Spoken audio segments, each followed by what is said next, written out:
നമസ്കാരം. ദർശന ടിവിയുടെ ലോകമെമ്പാടുമുള്ള പ്രേക്ഷകർക്ക് വിരുന്നിന്റെ പുതിയൊരു അധ്യായത്തിലേക്ക് ഹൃദ്യമായ സ്വാഗതം. വിരുന്ന് ഇപ്പോഴുള്ളത് കോട്ടയ്ക്കലാണ്. കോട്ടയ്ക്കൽ എന്ന് പറയുമ്പോൾ ആയുർവേദത്തിന്റെ ഒരു കേന്ദ്രം. തീർച്ചയായിട്ടും വിരുന്നിന്റെ ടീം ഇപ്പോൾ ഇവിടെ എത്തിയത് ഏകദേശം 10-ൽ പരം വർഷമായി Ayurveda, psychiatry plus infertility, sexual മെഡിസിനിലെ കേരളത്തിൽ തന്നെ മികച്ച ട്രീറ്റ്മെന്റ് നൽകുന്ന ഒരു ഡോക്ടറിന്റെ അടുത്താണ്. അദ്ദേഹത്തിന്റെ ഈ ഒരു മേഖലയിലെ കഴിവും പ്രാവീണ്യവും ലോകത്താകമാനമുള്ള നിരവധി രോഗികൾക്ക് ആശ്വാസകരമായിട്ടുള്ള ഒരു ജീവിതം സമ്മാനിച്ചിട്ടുണ്ട്. തീർച്ചയായിട്ടും അദ്ദേഹത്തിന്റെ ഈ ഒരു ചികിത്സാ ജീവിതവും അദ്ദേഹത്തിന്റെ ചികിത്സാ രീതികളും ഈ അനുഭവങ്ങളുമൊക്കെ ഒരാൾക്ക് സമയം പങ്കുവെക്കുവാൻ അദ്ദേഹം നമ്മളോടൊപ്പം ഉണ്ട്. പറഞ്ഞു വരുന്നത് കേരളത്തിൽ തന്നെ മികച്ചു നിൽക്കുന്ന ആയുർവേദ ഡോക്ടറായിട്ടുള്ള ഡോക്ടർ പരശുറാം കൂടേരിയെ കുറിച്ചാണ്. അദ്ദേഹത്തിന്റെ ഈ ഒരു അനുഭവ യാത്ര നമ്മളോട് പങ്കുവെക്കാൻ, അദ്ദേഹത്തിന്റെ വിലപ്പെട്ട സമയം നമ്മളുമായിട്ട് പങ്കുവെക്കാൻ അദ്ദേഹം അല്പസമയം നല്ല മനസ്സ് കാണിച്ചിട്ടുണ്ട്. തീർച്ചയായിട്ടും വളരെ സന്തോഷത്തോടുകൂടി ആദരവോടുകൂടി തന്നെ സ്വാഗതം ചെയ്യാം ഡോക്ടർ പരശുറാം കൂടേരിയെ വിരുന്നിലേക്ക്. ഡോക്ടർ നമസ്കാരം. നമസ്കാരം.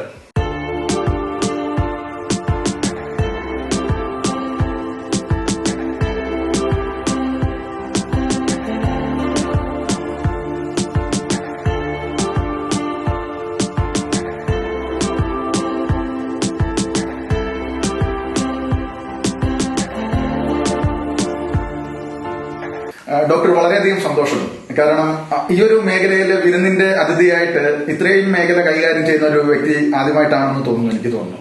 തീർച്ചയായിട്ടും നമ്മളുടെ വിരുന്നിന്റെ പ്രേക്ഷകർ, ലോകമെമ്പാടുമുള്ള വിരുന്നിന്റെ പ്രേക്ഷകർക്ക് പുതിയൊരു അനുഭവമായി മാറട്ടെ ഈ ഒരു എപ്പിസോഡ്. താങ്കളുടെ ഈ ഒരു ആയുർവേദ ജീവിത യാത്ര എങ്ങനെയായിരുന്നു തുടക്കം? അതുപോലെ തന്നെ ഈ ഒരു മേഖലയിലേക്കുള്ള താങ്കളുടെ കടന്നുവരവ്, അത് തന്നെ നമുക്ക് ആദ്യം തന്നെ തുടങ്ങാം. തീർച്ചയായിട്ടും പണ്ട് തൊട്ട് എനിക്ക് മെഡിക്കൽ ഫീൽഡിൽ ഭയങ്കര താല്പര്യമായിരുന്നു. അതിന്റെ ഭാഗമായിട്ടാണ് നമ്മൾ എൻട്രൻസ് ചെയ്ത് ബാക്കി കാര്യങ്ങളൊക്കെ ചെയ്ത് നമ്മൾ കോട്ടയ്ക്കൽ ആയുർവേദ കോളേജിൽ സീറ്റ് കിട്ടി. ശേഷം നമ്മൾ പഠിച്ചു തുടങ്ങുമ്പോഴാണ് തീർച്ചയായിട്ടും നമുക്ക് നമ്മുടെ ഒരു ഗുരുക്കന്മാരുടെ ഇൻഫ്ലുവൻസ് എന്ന് പറയുന്നത് എപ്പോഴും ഇമ്പോർട്ടന്റ് ആയിട്ടുള്ള കാര്യമാണ്. നമ്മുടെ പ്രധാനപ്പെട്ട ഒരു ടീച്ചർ, ഗുരു എന്ന് പറയുമ്പോൾ ഡോക്ടർ പ്രകാശ് മംഗലശ്ശേരിയാണ്. അദ്ദേഹം ഇന്ന് ജീവിച്ചിരിപ്പില്ല. അദ്ദേഹം ഈ ഒരു വന്ധ്യത ചികിത്സാ മേഖലയില് അല്ലെങ്കിൽ സെക്ഷൽ ഏരിയയിൽ കൂടുതലായിട്ട് വർക്ക് ചെയ്യുന്ന ഡോക്ടറായിരുന്നു. അങ്ങനെ ലോകമെമ്പാട് അറിയപ്പെടുന്ന, അല്ലെങ്കിൽ നമ്മുടെ നാട്ടില് അത്യാവശ്യം നല്ല രീതിയിൽ ആൾക്കാർക്ക് ഒരു എന്താ പറയാ നല്ല റിസൾട്ട് കൊടുത്തിരുന്ന ഡോക്ടറായിരുന്നു. അദ്ദേഹമായിരുന്നു എന്റെ ഗുരു. എന്റെ PG സമയത്തൊക്കെ എന്റെ ഗൈഡ്. അപ്പൊ അദ്ദേഹത്തിന്റെ ഇൻഫ്ലുവൻസ് ആണ് സത്യം പറഞ്ഞിട്ടുണ്ടെങ്കിൽ ഈ ഒരു ഏരിയയിലേക്ക് ഇൻഫെർട്ടിലിറ്റി പ്ലസ് സെക്ഷൽ മെഡിസിൻ എന്ന് പറയുന്ന വളരെ ശാസ്ത്രീയമായിട്ട് ഇത് എങ്ങനെ ചെയ്യാൻ പറ്റും എന്നുള്ളൊരു മേഖലയിലേക്ക് എന്നെ എത്തിച്ചത്. പിന്നെ നമ്മളെപ്പോഴും ചിന്തിക്കുന്ന ഒരു കാര്യം, നമുക്ക് കിട്ടുന്ന ഓരോ റിസൾട്ടിലും ആ ഗുരുവിന്റെ ഒരു ആത്മീയ സാമീപ്യം ഉണ്ടെന്ന് വിശ്വസിക്കുന്നുണ്ട്. അതിന്റെ ഭാഗമായിട്ട് തന്നെ നമുക്ക് ദൈവാനുഗ്രഹത്താൽ അത്യാവശ്യം നല്ല റിസൾട്ട് കിട്ടുന്നുണ്ട്. ഈ ഒരു ചുരുങ്ങിയ പ്രായത്തിനുള്ളിൽ തന്നെ നമുക്ക് അത്യാവശ്യം പോസിറ്റീവ് റിസൾട്ട്സ് കേരളത്തിൽ മൊത്തം, ഇന്ത്യയിലും വ്യത്യസ്തമായ സംസ്ഥാനങ്ങളിൽ നിന്ന്, പിന്നെ നമുക്ക് UAE പേഷ്യൻസ് ഉണ്ട്, റഷ്യയിൽ നിന്ന് പേഷ്യൻസ് ഉണ്ട്, യൂറോപ്പിൽ നിന്ന് പേഷ്യൻസ് ഉണ്ട്. ഞാൻ കഴിഞ്ഞ 3 വർഷമായിട്ട് ഫോർച്ചുനേറ്റ്ലി റഷ്യയിൽ വർക്ക് ചെയ്യാനും പറ്റിയിട്ടുണ്ട്. അപ്പൊ അവിടെ എല്ലായിടത്തും എനിക്ക് നമ്മൾ എങ്ങനെ ചികിത്സിച്ച് വരുമ്പോഴും നമ്മുടെ അടുത്തേക്ക് കൂടുതൽ വരുന്ന പേഷ്യൻസ് ഈ ഒരു സൈക്യാട്രി, സെക്ഷൽ മെഡിസിൻ, ഇൻഫെർട്ടിലിറ്റി എന്ന് പറയുന്ന ഒരു ഏരിയ എന്നുള്ള ആൾക്കാരാണ്. അപ്പൊ തീർച്ചയായിട്ടും ഞാൻ ഈ ചുരുങ്ങിയ പ്രായം കൊണ്ട് ഫിക്സ് ചെയ്തു, ഇതാണ് എന്റെ ഏരിയ, ഇവിടെയാണ് ഞാൻ വർക്ക് ചെയ്യേണ്ടത്, ഇവിടെയാണ് എനിക്ക് റിസൾട്ട് ഉള്ളത്.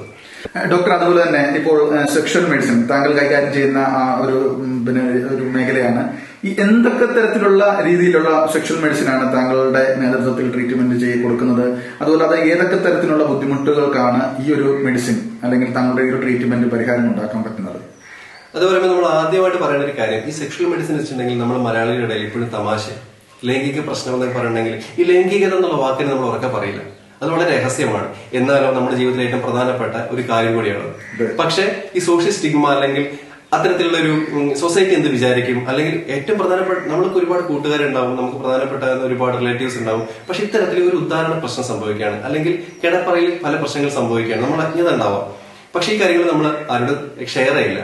അപ്പൊ അത്തരത്തിൽ ഈ ഒരു സെക്ഷൽ ഡിസ്ഫങ്ഷൻ അല്ലെങ്കിൽ ലൈംഗിക പ്രശ്നങ്ങൾ എന്ന് പറയുന്ന സാധനം തീരെ ചർച്ച ചെയ്യപ്പെടാതെ പോകുന്ന ഒരു കാര്യമാണ്. അല്ലെങ്കിൽ സഹിച്ച് ജീവിക്കുന്ന, നേരത്തെ സൈക്യാട്രി കാര്യം പറഞ്ഞ പോലെ തന്നെ സഹിച്ച് ജീവിക്കുന്ന ഒരു അവസ്ഥയാണുള്ളത്. ഇപ്പൊ കൂടുതലായിട്ട് നമ്മുടെ അടുത്തേക്ക് വരുന്ന പ്രശ്നങ്ങൾ എന്ന് വെച്ചിട്ടുണ്ടെങ്കിൽ ആദ്യമായിട്ട് പുരുഷൻ വന്നിട്ട് പറയാം ഒരു ബലക്കുറവാണ്, ഊരക്കിലെ ബലക്കുറവ് എന്ന് പറയാം. അപ്പൊ നമ്മൾ ചോദിക്കും ഉദാഹരണം കിട്ടുന്നില്ലേ? നമ്മൾ ഡയറക്റ്റായിട്ട് ചോദിക്കുമ്പോഴാണ് അവർ പറഞ്ഞത് അതെ സാർ ഉദാഹരണം കിട്ടുന്നില്ല. അല്ലെങ്കിൽ ടൈമിങ് പ്രശ്നമാണെന്ന് പറയും. ഈ ടൈമിംഗ് എന്ന് പറയുമ്പോൾ തന്നെ ഇവർക്ക് പലപ്പോഴും നമ്മുടെ ഈ ഒരു പോൺ വീഡിയോസും മറ്റു കാര്യങ്ങളൊക്കെ കണ്ടിട്ട് ഇതിനെക്കുറിച്ച് വളരെ തെറ്റായ ധാരണകളും കാര്യങ്ങളൊക്കെ ഉണ്ട്. പലപ്പോഴും പല കാര്യങ്ങൾക്ക് ചികിത്സ വേണ്ടി വരില്ല, ഒരു എഡ്യൂക്കേഷനാണ് വേണ്ടി വരിക. ഉദാഹരണം എന്ന് പറയുമ്പോൾ പല ആൾക്കാരും പറയും എനിക്ക് 1 മണിക്കൂർ 1.5 മണിക്കൂർ ഒന്നും ഉദ്ധരിച്ച് നിൽക്കുന്നില്ല എന്ന് പറയും. അപ്പോൾ അത് അവരുടെ ഒരു അജ്ഞതയാണ്. നമുക്ക് എത്രത്തോളമാണ് ഇത് ഫിസിയോളജിക്കലി, എത്രത്തോളമാണ് സൈക്കോളജിക്കലി, എത്രത്തോളമാണ് നമ്മളെ ഒരു ഫാമിലി ലൈഫിൽ ഇത് ഇമ്പോർട്ടന്റ് എന്നുള്ള കാര്യങ്ങൾ അവർക്ക് അറിയില്ല. അപ്പോൾ ഉദാഹരണ പ്രശ്നങ്ങളായിട്ടും ഈ ഒരു സമയം കിട്ടാത്ത പ്രശ്നങ്ങളായിട്ടും താല്പര്യക്കുറവായിട്ടും പിന്നെ പേഴ്സണൽ പ്രശ്നങ്ങളായിട്ടും, അതായത് ഇന്റിമസി പ്രോബ്ലംസ് ആയിട്ട് ഒരുപാട് പേഷ്യൻസ് നമ്മുടെ അടുത്തേക്ക് വരാറുണ്ട്.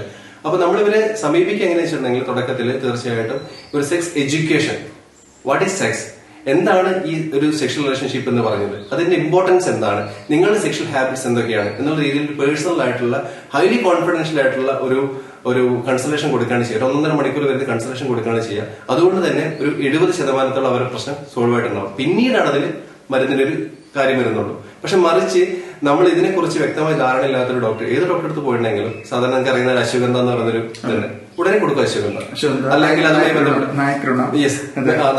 മേജിക്കൽ റെമഡീസ്, നമ്മൾ പറയാം എന്താ പറയാ അത്ഭുത മരുന്നുകൾ, എന്ത് സെക്ഷൽ നിങ്ങൾ ലൈംഗികപരമായിട്ടുള്ള എന്ത് പ്രശ്നങ്ങളും ഈ മരുന്ന് കഴിച്ചാൽ മതി എന്ന് പറയും. നമ്മൾ ഈ ഒരു കാര്യം കൂടുതലായിട്ട് ചർച്ച ചെയ്യാത്ത ആൾക്കാരായതുകൊണ്ട് തന്നെ എന്താ പറയുക, ഇത് രഹസ്യമാണല്ലോ, രഹസ്യമായിട്ട് നമ്മളിത് വാങ്ങി കഴിക്കും, നമുക്ക് റിസൾട്ട് കിട്ടില്ല. റിസൾട്ട് കിട്ടിയില്ല എന്നുണ്ടെങ്കിൽ നമ്മൾ ആരോടും പറയില്ല. ആരോടും പറയുന്നത് എന്തുകൊണ്ടാണ്, നമുക്ക് ഈ പ്രശ്നം ഉണ്ടെന്നുള്ളത് ആൾക്കാർ അറിയും, അതുകൊണ്ട് പറയില്ല. അതുകൊണ്ട് തന്നെ ഈ തരത്തിലുള്ള ബിസിനസ് തളർച്ച ഒരു ഭാഗത്ത് വളരും, നമ്മൾ ഈ പ്രശ്നം കൊണ്ട് ഒരു ഭാഗത്ത് തളരും. അതാണ് ശരിക്കുള്ള യാഥാർത്ഥ്യം. സാർ, അതുപോലെ തന്നെ ഈ ഒരു അവസരത്തിൽ തീർച്ചയായിട്ടും താങ്കളുടെ ചികിത്സാ ജീവിതത്തിൽ ഒരുപാട് അനുഭവങ്ങൾ ഉണ്ടായിട്ടുണ്ടാകും.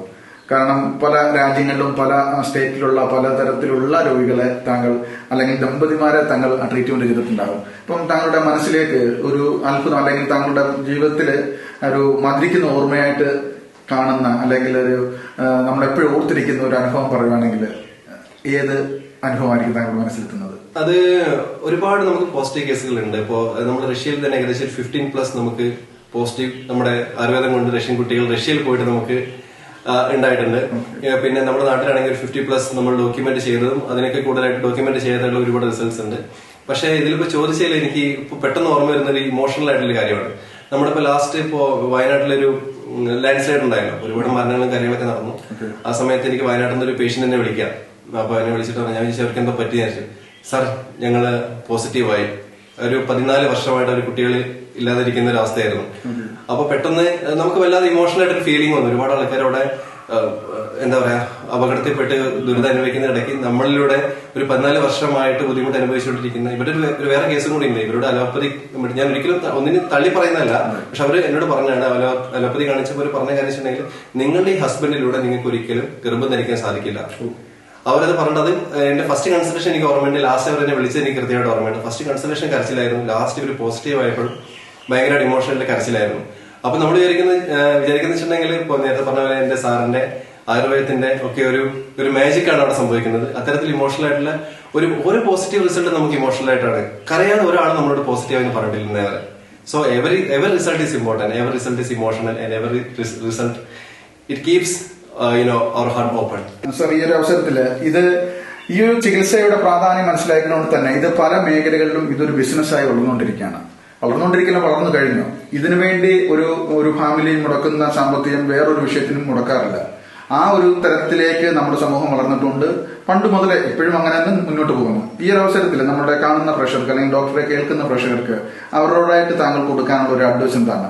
ഇങ്ങനെ ഒരു ബുദ്ധിമുട്ടുണ്ടെങ്കിൽ അല്ലെങ്കിൽ ഏത് സമയം മുതലാണ് അവർക്ക് ഇങ്ങനെ ഒരു ബുദ്ധിമുട്ട് ഉണ്ട് എന്ന് മനസ്സിലാക്കി ട്രീറ്റ്മെന്റിലേക്ക് എത്തേണ്ട സാഹചര്യം മുതൽ എങ്ങനെ ഒരു ട്രീറ്റ്മെന്റിലേക്ക് കടന്നു പോകാം എന്നുള്ളൊരു അഡ്വൈസ് താങ്കൾക്ക് കൊടുക്കുകയാണെങ്കിൽ വളരെ ഉപകാരമാണ്. തീർച്ചയായിട്ടും ചില കേസുകൾക്ക് നമുക്ക് ഇത്തരം ഒരു എക്സ്പെൻസീവ് ആയ ചികിത്സകൾക്ക് പോകേണ്ടി വരും. അതായത് ഉദാഹരണം ഇവിടെ ഒരു ജലദോഷമാണെന്നുണ്ടെങ്കിലും കൊറോണ ആണെങ്കിലും നിപ്പ ആണെങ്കിലും ചികിത്സിക്കുന്ന രീതി വ്യത്യാസം ഉണ്ടല്ലോ.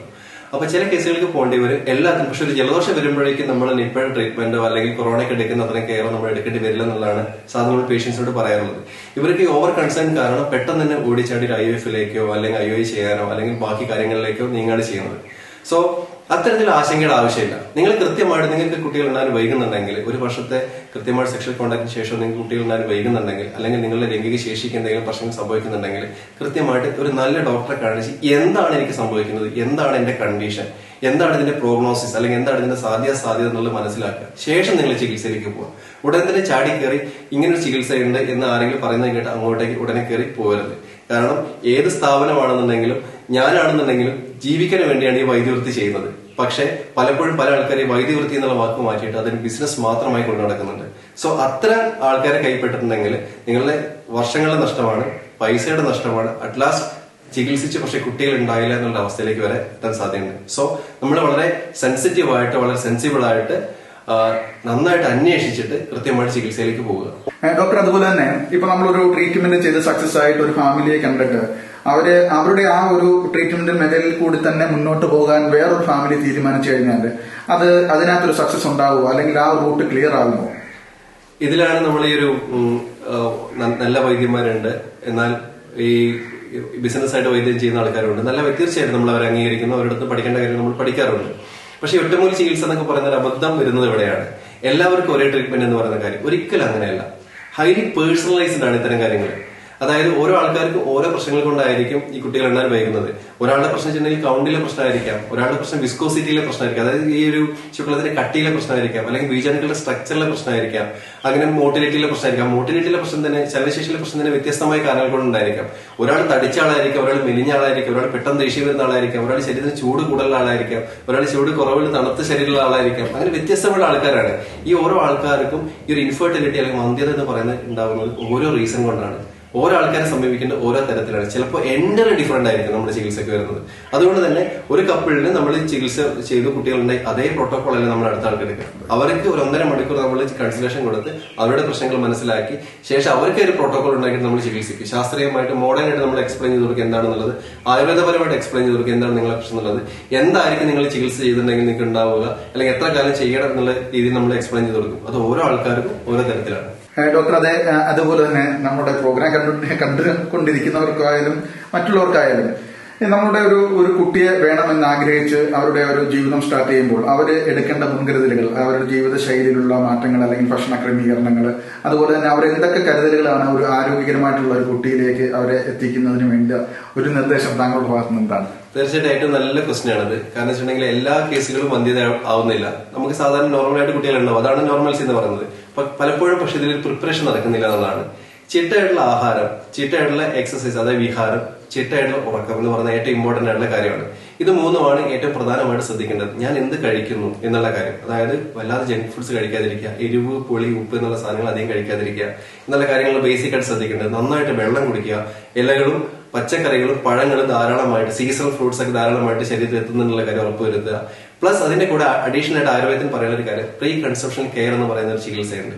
നിങ്ങൾ കുട്ടികൾ ഉണ്ടാകാൻ വേണ്ടി പ്ലാൻ ചെയ്യുന്ന ആൾക്കാരാണെന്നുണ്ടെങ്കിൽ ഒരു 3 മാസം മുമ്പേ ഒരു ആയുർവേദ ഡോക്ടറെ എടുത്തിട്ടുണ്ടെങ്കിൽ അവർ കൃത്യമായി നിങ്ങൾക്ക് മരുന്നുകൾ നിർദ്ദേശിച്ചു തരും. ഓരോ ശരീരഘടനയ്ക്കനുസരിച്ച് നിങ്ങളുടെ ബോഡി ടൈപ്പിനനുസരിച്ചുള്ള മരുന്നുകൾ അവർ നിർദ്ദേശിച്ചു തരും. അതിനനുസരിച്ചിട്ട് നിങ്ങളുടെ സ്പേമിന്റെ ക്വാളിറ്റി, അണ്ടത്തിന്റെ ക്വാളിറ്റി ഒക്കെ വ്യത്യാസം വരും. നമുക്ക് മനസ്സിലാക്കേണ്ട പ്രധാനപ്പെട്ട ഒരു കാര്യം എന്ന് വെച്ചിട്ടുണ്ടെങ്കിൽ നമുക്ക് കുട്ടികൾ ഉണ്ടായ പോലെ എങ്ങനെയെങ്കിലും നമുക്ക് ആരോഗ്യമുള്ള കുട്ടികളാണ്, പ്രത്യേകിച്ച് വൈകല്യങ്ങൾ ഇല്ലാത്ത കുട്ടികൾ വേണം. അതിന് ഈ ഒരു പ്രീ കൺസെപ്ഷൻ കെയർ എന്ന് പറയുന്നത് വളരെയധികം ഇമ്പോർട്ടന്റ് ആണ്. അത്തരത്തിലുള്ള ചികിത്സകൾ നമ്മൾ രസായനം, വാചീകരണം മുതലായിട്ടുള്ള ചികിത്സകളൊക്കെ ആയുർവേദത്തിൽ അവൈലബിൾ ആണ്. അതൊക്കെ നമ്മൾ ഇംപ്ലിമെന്റ് ചെയ്തിട്ട് പ്രീ കൺസെപ്ഷൻ കെയർ എന്ന പേരിൽ നമ്മൾ ചെയ്യുന്നുണ്ട്. തീർച്ചയായിട്ടും തങ്ങളുടെ ഈ ഒരു ആയുർവേദ ജീവിത യാത്രയില് ഈ ഒരു വിജയത്തിലെത്തുമ്പോൾ കുടുംബത്തിന്റെ സപ്പോർട്ടും വളരെ വലുതാണ്. ഫാമിലി വിശേഷങ്ങളിലേക്ക് വന്നാൽ ആരൊക്കെയാണ് അവരുടെ വിശേഷങ്ങൾ? അപ്പൊ ഞാൻ കോട്ടയിൽ ഇപ്പൊ താമസിക്കുന്നത് ഞാൻ, വൈഫ്, മോനാണ്. 1ാം ക്ലാസ്സിൽ പഠിക്കുന്നു. വൈഫ് എന്റെ 2 വർഷം ജൂനിയർ ആയിട്ട് കോട്ടയ്ക്കൽ പഠിച്ചതാണ്. ഞങ്ങൾ കോട്ടയ്ക്കൽ തന്നെയാണ് നാളെ കല്യാണം കഴിച്ചത്. വൈഫിന്റെ ഒരു സാക്രിഫൈസ് എന്ന് പറയാം, സാക്രിഫൈസ് എന്ന് പറയാൻ പറ്റുമെന്ന് എനിക്കറിയില്ല. പക്ഷെ മോന്റെ കാര്യം ഞാൻ നോക്കിക്കോളാം. നമ്മുടെ പ്രൊഫഷന്റെ കാര്യം ചേട്ടൻ മാക്സിമം ഇതിൽ എക്സൽ ചെയ്യണം എന്നുള്ള രീതിയിൽ എന്നേക്കാൾ നല്ല മാർക്ക് മേടിച്ച് കോട്ടയ്ക്കൽ ആയുർവേദ കോളേജിൽ നിന്ന് പാസ്സായതിനു ശേഷം കുറച്ചു കാലം കുഞ്ഞിന് വേണ്ടി ജീവിതം മാറ്റിവെച്ച എന്റെ വൈഫാണ് എന്റെ ഏറ്റവും വലിയ ബാക്ക് ബോൺ എന്ന് പറയുന്നത്. തീർച്ചയായിട്ടും ഒരിക്കലും മറക്കാൻ പറ്റാത്ത അച്ഛൻ, ചേട്ടൻ, ചേച്ചി എന്ന് പറയുന്ന, അമ്മ എന്ന് പറയുന്ന ഒരു ഘടകങ്ങൾ ഒരിക്കലും മറക്കാൻ പറ്റില്ല. അവരില്ലെങ്കിൽ ഞാനിവിടെ ഇരിക്കുന്നില്ല എന്നുള്ളതാണ് ഏറ്റവും വലിയ വാസ്തവം. പക്ഷേ വൈഫിന്റെ ഈ ഒരു സാക്രിഫൈസിന് ഒരു റിസൾട്ട് ആയിട്ടാണ് നമ്മൾ ഒരു പുതിയ ക്ലിനിക്ക് സ്റ്റാർട്ട് ചെയ്യുന്നത്. തീർച്ചയായിട്ടും ഞങ്ങൾ 2 പേരും അതിൽ വർക്ക് ചെയ്യും.